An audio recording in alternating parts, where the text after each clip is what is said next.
You're listening to the My Simplified Life podcast, and this is episode number 126.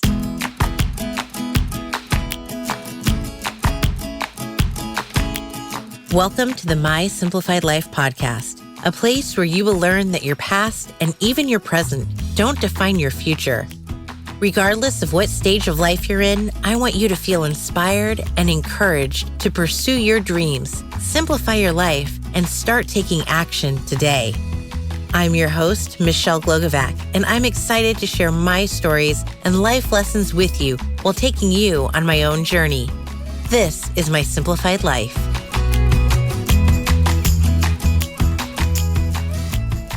Hey friends, welcome to another episode. I'm your host, Michelle Glogovac.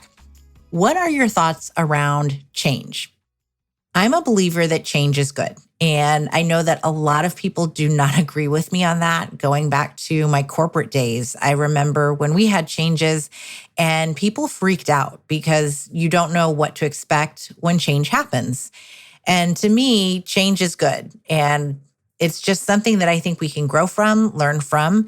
And that's why my guest today is so fascinating to me. Jackie Bebenroth is the founder of Muse Headquarters, which is a marketing agency, and they focus on change. She works with wellness, food, health, fitness, all kinds of brands that fall into those categories, and the ones that are really promoting change for the client. So when we think about having a diet, and a diet is going to change the way you look, the way you feel, those are her clients. And she's working on how to communicate to the end user on what the change can do for you. She also talks about how you shouldn't feel shame if you attempt one of these changes and fail per se. I'm going to use air quotes for that because as long as you learn from something, you're not actually failing. I love this conversation with Jackie because she describes what it's like for the brand to market the change, but also what the consumer is feeling and needs in order to create that change and not only bring on a new client, but what it takes to retain them. You're going to love Jackie's story, and the word change is not something that she was always able to use in what she does. So stay tuned to find out what that was all about. Hi, Jackie. Hi, Michelle. I'm so excited to talk to you. It's always so much fun to chit chat with you. I feel the same. Oh, can you introduce yourself to everyone, please? Sure. Well, my name's Jackie Bebenroth, and I'm an entrepreneur and a change marketer. I love that title. You gave it to yourself. You created that, right? Yeah, that's new this year. So I'm happy to have the opportunity to talk. Well, I've been in marketing for over 20 years now. I started right out of college, and I rose through the ranks as a copywriter, then a creative director, account planner, and then ultimately I started my own business a little over 10 years ago.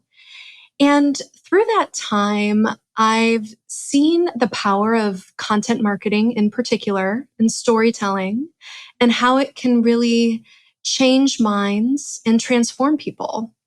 And, taking content marketing a step further, I thought, what if we were to look at marketing through the lens of change and really make a go of it as sort of this philosophy of marketing where any brand that is claiming to transform your life should have a very specific communication program associated with that. So that brings me to this field that we're sort of creating on our own called change marketing. And we've developed a framework for how our clients, these are typically brands in the fitness, nutrition, wellness industries, how they can go about communicating with their clients in ways that really truly help people they serve change their lives. And it's something we've been dabbling in for the last 3 years. And I'm really excited to take this year and just put a stake in the ground and say, you know what? We have a proven methodology for this. And we're excited to help our clients change lives. So I have a Post-it on my computer and it says results. And it's a reminder for me when I create social media captions and stuff to always refer back to the results that my clients get. How does that transpond or correlate to, focusing on the change that a client would get in a service or product that they're buying from one of your clients? Yeah, I think that's a great question because when someone invests money and quite often their time in a new program to improve themselves, whether that's a new diet or a new doctor or a new fitness program. I myself, I was a big fan of Orange Theory Fitness for quite some time. And so the expectation is I'm investing this money and time and I have an expectation of results. And what we're encouraging our clients to do is manage expectations in that through this investment, you can expect some small wins, but we have to understand that ultimately transformation is not linear, it's cyclical. So there might be some starts and stops along the way, especially when it comes to lifestyle and behavior changes, where there's no quick fix. There's no easy pill that's going to give you results. You have to put the effort in. And the effort comes from ongoing inspiration and motivation from the brand. And so ultimately, what we are advocates for is simply managing expectations and saying, yes, you can expect results, but you can't expect those results overnight. This is not going to be a before and after immediately. Mm-hmm. It's going to be a before, a start, a stop, a take a step back, a few steps forward, and then you're going to get to an after. And that's where you really get, these transformational results in the end. Something that just came to my mind as you were talking about that is basically the brand Peloton. Yeah. And I told my husband the other day, I think that they're marketing themselves incorrectly because it's all about the bike. And yet I downloaded the app. I don't have a Peloton bike. I don't have a Peloton treadmill. And to me, they're more motivational speakers than they are fitness trainers because They're constantly, reminding you and your mental wellness of, you can do this, you've got this. And today you're out for a walk. So breathe that air and be thankful that you're alive. I feel like there's some missed communication in what they're doing. And I don't think that I've actually ever seen them talk about results. Yeah, it's interesting that you say that, especially in today's time where this is very, they were in the news yesterday. Yeah. They're always in the news and it's never good lately. Right. And so, yeah, I mean, there's certainly some missteps with how they're communicating to their prospects and then the actual experience then that the client is getting from that bike and that app and ultimately the trainers. I think that, I would love to know what their retention rate is. And I'm actually, you're inspiring me to go do some research on this. Like, what is the average length of time someone sticks to a Peloton program before that bike turns into a glorified clothes hanger? Right. Yeah. Collects dust, right? Because we all know that happens. But then that's just a natural part of this change process. Like, people are going to start something and then they're going to stop it because life gets in the way. How can the brand reactivate those people and really focus on customer lifetime value and customer longevity to help these people understand that, when you stop something, there's nothing shameful in that. And it's just about navigating your own life and getting back on the bike when the time is right and reconnecting and re-engaging with all of those great messages. So those are the types of things that we're focused on at my firm Muse, is these communication techniques along that journey of change where the brand can effectively sell the person on the service, but then keep them going on it throughout these different cycles of change. Yeah, because it's tough. I know that you and I had talked about before when I tried the food service. Now I can't even remember what it was. Oh, Thistle. And how it was great. It taught me, things that I could eat, I should eat that were gluten-free or vegetarian. But ultimately, the price point was just astronomical. And so I love that you have, and you can share your method or your thought process around this of how it's good to start something and to learn from it, but it's okay to also move on. Yeah, because I do believe, and that example is one where I think, I mean, you had the right mindset coming out of that. So it's not about failing to continue with a program because it didn't work for you. Like, to me, that's a scarcity mindset. Like, oh, I failed at this, or oh, this isn't for me. It's more about like, okay, I had this experience. What can I take away from that that's teaching me how to eat better in the future, regardless of whether or not I'm continuing with the program? So it sounds like that's the kind of mindset that you took away from that. And that's what Mhm. we encourage people to do. And through my own experience, just in personal growth, I've really tried to embody that sort of fail forward mentality. Like, okay, I started this thing, this diet or whatever, um, and maybe I stopped it 2 weeks later. But in that 2 weeks, man, what a great experiment. I learned how to make juices or new smoothies, and I have these new healthy recipes as part of my repertoire moving forward. That is part of transformation. And it's not simply the change that's happening in that 2 week period. It's like the lessons learned from those small wins that really get you to ongoing improvement. How does that for a company who doesn't want you to quit?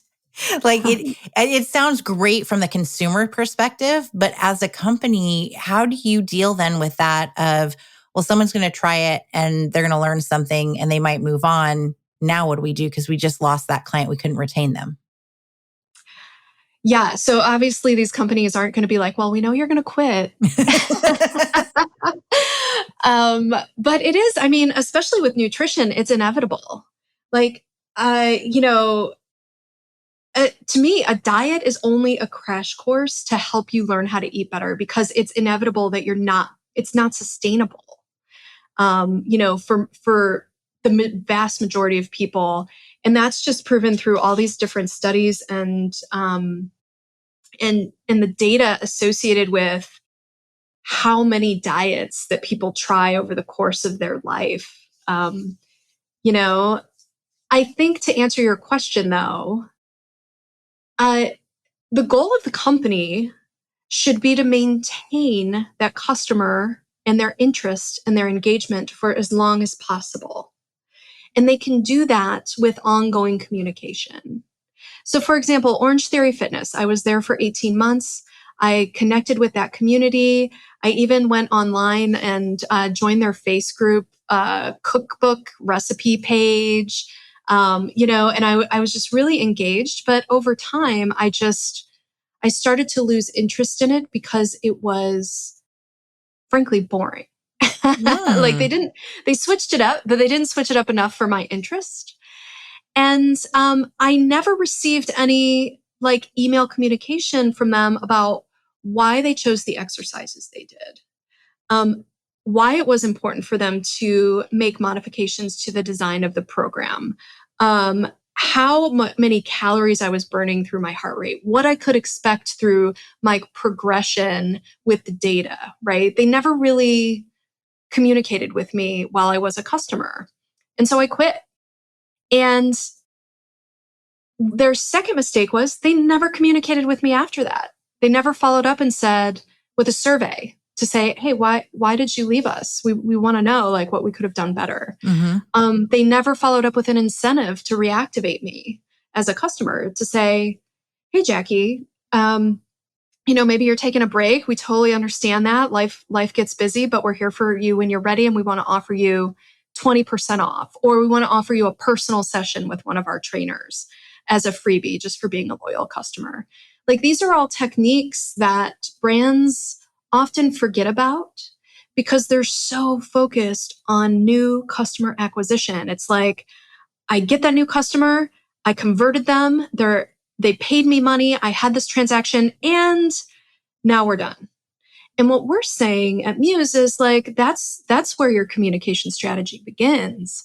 And especially if you have a change brand, you have to communicate with people along their stages of change, because it's much more cost effective as a business to increase your customer retention than it is to acquire new customers.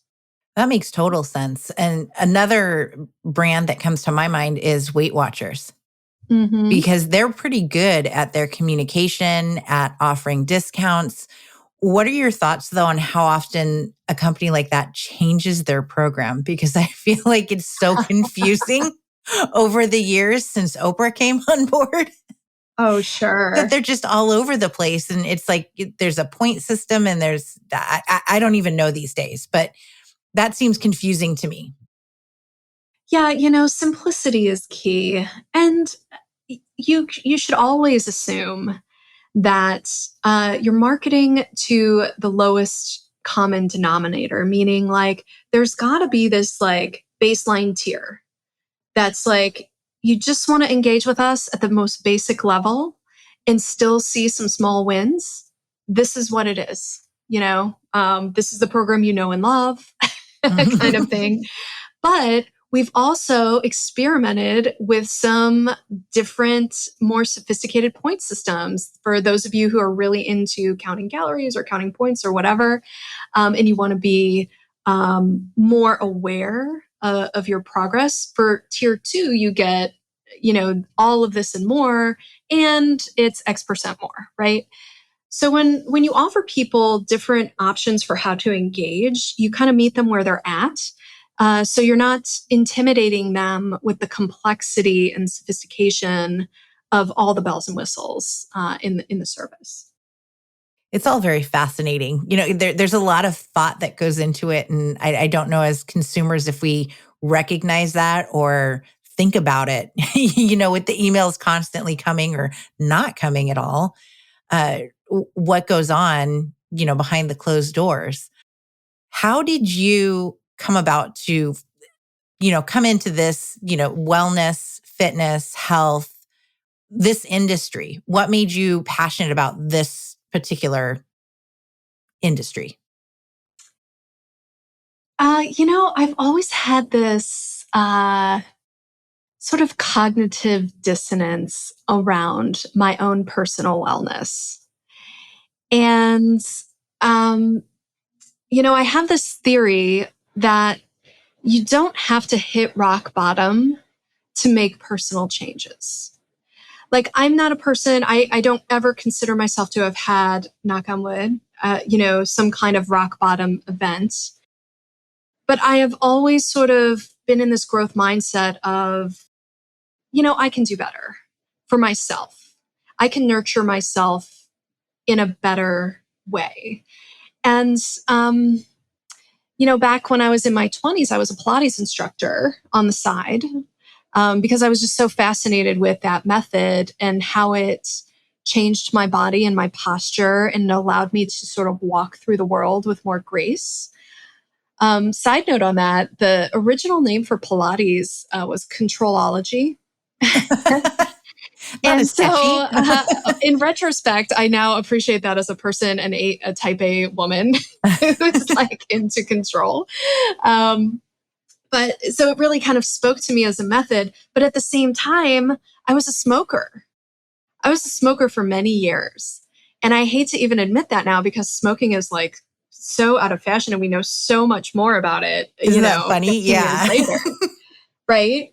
But like it took me like having like one side of me being so enamored and embracing wellness and then the other side of me just like taking actions that were not aligned with that, that brought me a lot of shame and guilt, and so again, I didn't have a moment where it was like, oh, this is my rock bottom moment. If I don't change this, I'm done for it. It was more like I need to align my passion and my purpose with my actions, so that my identity can be whole, and I don't feel like I'm walking through the world like faking it or something. Mm-hmm. And so I've had an interest in fitness. I'm married to a chef, You're and we very, live very on a lucky. farm. You're so lucky. You have no idea. I know. I know there are worse things in the world. As long as he comes home and cooks for you too, and that it's not just I've spent my day cooking, so I'm done now. You know, it's been hit or miss, but these days he's more of a business owner than a chef, so he does channel his talent into our home kitchen, which is great. But he's very like, he was raised by a health teacher. His mom would drive down to Amish country for fresh ingredients for their meal planning. Like he's super healthy in his nutrition and all of that. And I was raised by a single mom who, it was like TV dinners at night, convenience, and all of that.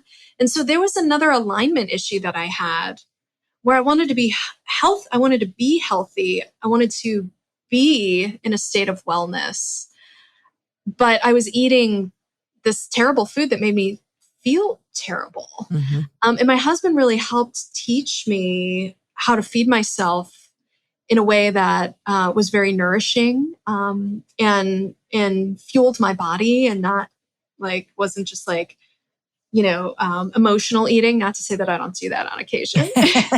I had Reese's last night on the couch. I mean, I ate the heck out of my pantry yesterday. I was very stressed about something, and I was like going back for snacks for the 10th time. But yeah, I feel like at this stage in my life, coming into my mid 40s, I'm finally at a place where my actions and my passion around wellness are completely aligned, and I'm interested in drawing from my marketing experience as a 2-decade marketer, but also drawing from my personal experience to kind of help both consumers and the brands that serve them understand how to better connect and align for themselves for the best intention and outcome of the people they serve. I love the way you just put that, because I feel like it could be that some marketers are just in it, for here's how we can get the clients. Here's the new ones, as you were mentioning earlier, of these brands focusing too much on new clients versus retention. I can see that marketing could be the same way. So it's fascinating to me that you would be focused on both, get the new client, but let's figure out how to retain them and how to ensure that they want to stay, or if they learn the lesson, don't feel ashamed for quitting. It's going to be okay too. Oh yeah. Yeah, totally. And it's all kind of stemming from this like fascination with change. As marketers, we're put in a position to change people's minds. That's our job. Whether you want or need the product, it's my job to convince you to change your brand of paper towels, or change your mindset as it relates to your Peloton bike, right? So that concept of change really flows through our work. And when I recognized that as a marketer, I really made it a point to study behavioral change theory so that I could apply those scientific models to our work in communication strategy. Because ultimately, marketing there's movies made about marketers who they're living this soul-sucking, fickle life. and then they wake up one day and then they quit their job and go save the world, right? That again, that something like that has never happened to me, but I kind of wanted more meaning and fulfillment out of marketing, and so did my team. And so we just decided it's our job to use our fascination with change and our passion for wellness to help the people and the visionaries who are out there helping other people.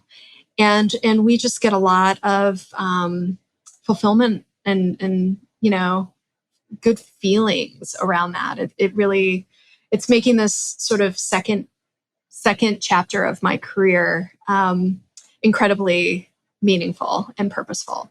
You're very lucky because not everyone has that. Yeah, something that I know about because we've talked so much before, but something that I think is funny that you should bring up is the fact that in your previous job life, you weren't allowed to use the word change. And now I don't even want to count how many times we've used the word in this conversation, but that's basically all you do. Oh, I know. Oh my gosh. So when I was a young copywriter at a large agency back, it's like 20 years ago, I used the word change in like some claim I was making, like when you change this to this product, you get this. And that my creative director was like, absolutely not. Never, ever, ever use that word. Never. And I was like, why? And he said, people are afraid of change. They see it as a threat.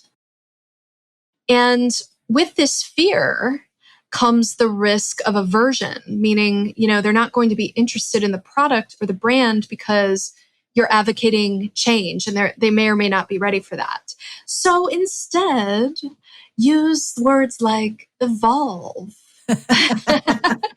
softer words that.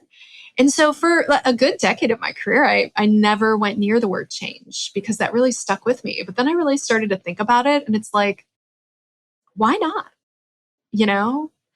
And with the brands that we work with now, these brands are really, their best, most qualified prospect is someone who is like very much seeking change in their life. You know what's funny? It reminds me of my corporate career when we had acquired another company and the word change came up and everyone freaked out, oh, there's so much change that's going to come. And I was like, you guys just chill. Like change can be good. Why are we so negative about change? And it's the truth. I don't know if it takes you getting older or just takes multiple changes for people to recognize that change isn't always a bad thing. Yeah. My parents got me this book called Who Moved My Cheese? Who Moved My Cheese? Yes, I read that in my very first corporate job. Yeah. It was like a college graduation gift. So we probably got it around the same time. Yeah, it was super popular back, in the early 2000. Yeah, turn of the century, so to speak. And I really I loved that book, and those lessons have stuck with me. It's things like when you stop being afraid of change, you start to welcome it and see the possibilities in it, and it motivates you to go there. Mm-hmm. And it really kind of helps you take on this growth mentality that, there's no better time than now. If we're going to make this change, let's do this thing, kind of. Oh, I love that. I feel like I need to revisit the book, and I'm pretty sure it's in a box in the garage. Yeah, break it out. It's a good read. I read it every couple years. It's really short, so Mm-hmm. it's a good and maybe we both embraced change because we read the book so early on at like the age of 20. Yeah, man, that should be required reading for college students, don't you think? Or it should be. Yeah, because obviously we both learned from it. We took what we learned, applied it, and here we are 20 years later still talking about it. So yeah, Who Moved My Cheese? Go out and get the book. Yeah, definitely. Another thing I learned about change, and this comes from my experience in selling to executives. And I've, obviously had to sell to executives for my own business, but just helping them then sell to other executives and achieve buy-in across their organizations. There was a study done where it showed that executives in particular tend to make decisions based on the fear of the status quo more so than an optimistic outlook on the future. So a lot of times, especially salespeople, they have a tendency to say, invest in this thing and your world is going to be rainbows and roses and we're going to get this ROI and we're going to offer you all of these things. It's just going to be, this change is going to make life better in the future. And what the study said was if you transition that narrative to be more around, listen, your current moment, you're experiencing these types of challenges. You will continue to experience these types of challenges unless you take advantage of this opportunity to move beyond them. Because ultimately, what's the alternative? Staying where you are and being complacent in your problems, or moving ahead and taking this risk? And the study showed that when you phrase it that way, executives are more likely to make a change and buy into what you're selling. How funny. It's fascinating. It is. The mind, I think there are certain executives, when I was in the corporate world, we had some very interesting high-level people who just had a different thought process. I had one president who he would literally close his eyes during a meeting and you thought that he was not listening. And then all of a sudden it was like, boom, he retained it all. And the next day you got an email and here's what it was. And everyone's like, what? He was there. There's a different thought process, a different mind that goes on at certain levels, I think.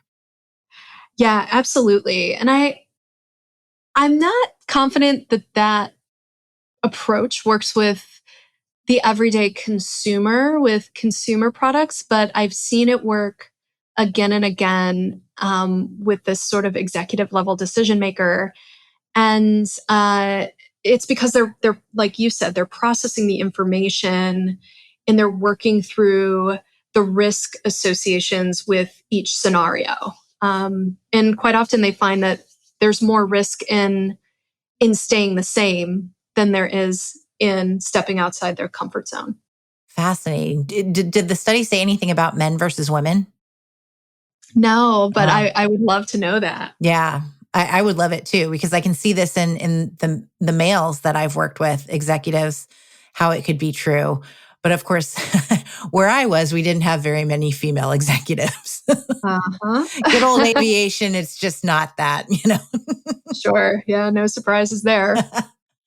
It's everything you do is so fascinating, Jackie. I love it. It's different and it makes people think.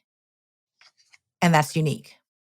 Yeah, thank you. I really have been fortunate in working with different coaches who have helped me formulate, not only sort of, come to this alignment with my cognitive dissonance, but formulate these ideas about how powerful change can be. And I feel like we're in this society that two things. Number one, positions change as an overnight sensation. We're just struck with all of these before and after images. And, it's just like my expectation is I just have to make this change. I'm going to be different. And that transformation doesn't happen that way. And number two, this concept that change is cyclical, not linear. So I'm going to take this step, but in order to get to the result that I want, I might also have to take a step back to take another leap forward. And that has been so empowering to me personally because it has helped me in my own wellness process. Okay, I'm going to try this thing. I'm going to stick with it as long as I love it. And as soon as I don't love it, I'm not going to make myself think that I have failed in that. And in doing that, it kind of keeps me out of this like vicious cycle of like, oh, I don't have willpower, or I don't have enough endurance, or I'm not as good as that other person, right? It's more about I'm doing what's right for me, and I'm taking lessons along the way, and those lessons are building me as a person, both mentally, physically, and also to a certain extent spiritually. And I really want to get this message out to the world because I think it's so important for anyone who is invested in their own personal growth to get out of that shame cycle and start stepping into this growth mentality. It's very healthy. That's what it sounds to me. Healthy, whether we talk about the body or the mind, it's just a healthy mindset, and believing in yourself and that you didn't fail. You tried it. You figured out what you liked, what you didn't. You move on, you learn from it. And I think that that's a lesson we should take in every aspect of life, whether it's health, diet, spiritual wellness, try meditation. If you don't like it, move on. Yeah, because otherwise you kind of get scared of trying in a way. And I've seen that with people, they stop trying because they don't have confidence in themselves. And then they're stuck in this like complacency bubble, right? And I can tell you from just knowing people who have stopped trying or, progressing in their lives, their bubble gets smaller. Yeah. And to me, that squeeze can be very uncomfortable and unnerving. So just taking little steps outside your comfort zone just kind of does wonders. To your point, it's just healthy. It's healthy for everyone. I love it. On that note, where can everybody find you? Oh, well, right now you can find me at my business website, museheadquarters.com. I am working on my Instagram, but to be honest, like I need to find some help there. So Jackie Bebenroth is my Instagram, but don't expect much from me there for now. And I'm always excited to have these conversations. So I welcome anyone to reach out and just talk about change. This is sort of a new language that we're shaping. And so I welcome any feedback from the audience and certainly from you, Michelle. Oh, thank you so much. It's always so much fun to talk to you. Same to you. Thank you for having me on today. My pleasure. Well, friends, I don't know about you, but I'm certainly keeping a closer eye on my emails that are coming in from companies that are promoting change. Are they really trying to retain me? Do they care if I leave? These are such great questions and things to really focus on as a consumer and to see what happens with certain companies that do promote change. I love the thought process that Jackie uses in her marketing with her clients. And I think that it's something that translates not only to the industries that she works in, but to other service-based businesses such as my own. I do produce results and those results promote a change. So I think it's something that I can learn from and that you can learn from as well. I think it's also great that we all went into the mindset and how to be healthy when we look at these changes in our own lives. So I want you to think about that this week as you go about, maybe you're implementing a new workout routine, or you're trying a new food, or you want to incorporate different kinds of vegetables and be healthier. Take away those lessons that you learn. And if it doesn't work for you or resonate with you, then let that be okay. Embrace change. Whether it's in your work life, your personal life, change can be good as long as we grow from it. Until next week, try something new, embrace change, and fail forward.